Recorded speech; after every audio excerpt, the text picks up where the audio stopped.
మహాదేవ్ అండి, మహాదేవ్. కాశీలో ఉన్న జగన్నాథ్ మందిరం అండి. కాశీలో ఉన్న పూరి జగన్నాథ్ మందిరం.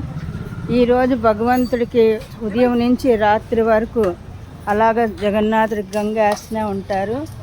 వేసి ఇంకా రాత్రి 10 తర్వాత అంటే కింద గర్భగుడిలో దేవతను తీసి మీదన పెట్టారు. కిందన గర్భగుడి బంచేస్తారనమాట.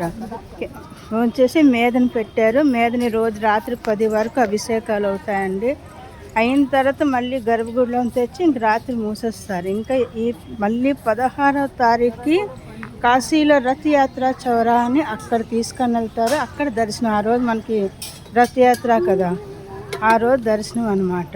కానీ ఈ 15-16 రోజులు కూడా దేవుణ్ణి మూసేస్తారండి. ఇక్కడ వాళ్ళు దేవుడికి జ్వరం అనేసి రేపటి నుంచి కషాయంగా నైవేద్యం ఇస్తారు. కషాయం నైవేద్యం ఇస్తారు. అలాగే 15వ తారీఖు జ్యూస్ నైవేద్యంగా ఇస్తారు. 15వ తారీఖు రాత్రి జనాలతోనే మంచి ఉత్సాహంగా కాశీలో రథయాత్ర చౌరా అని ఉన్నదన్నమాట.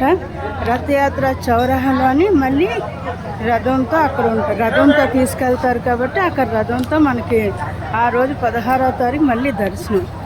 ఈరోజు జగన్నాథుడికి ఈరోజు దర్శనం తర్వాత ఇంకా రాత్రి 10 నుంచి మూసేస్తారు. ఇంక 15-16 రోజులు మనకు దర్శనం ఉండదు. చూశారు కదా, ఇది గరుడ వాహనం.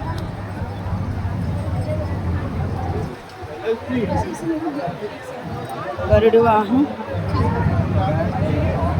ఇదో మీదన. ఇది కిందన గర్భగుడి.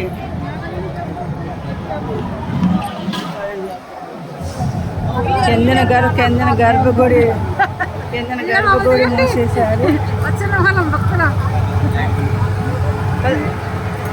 కిందన గర్భగుడి మూసేశారు. చూసారా, ఈ గర్భగుడి మళ్ళీ మనకి 16వ తారీఖు రథయాత్ర చౌరాలోనే అక్కడ 3 రోజులు మేళ అవుతుంది.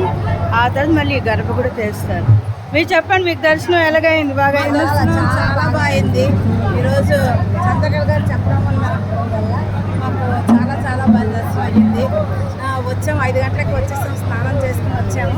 వచ్చిన తర్వాత చూస్తే ఇక్కడికి వచ్చాక డమరుకాలతోటి అప్పుడే గుడిలో హారతి అవుతుంది. హారతి అయిన వెంటనే మాకు డమరుకాలతో సైతం దర్శనం లభించింది. జై జగన్నాథ్. జగన్నాథ స్వామి మహాదేవ్.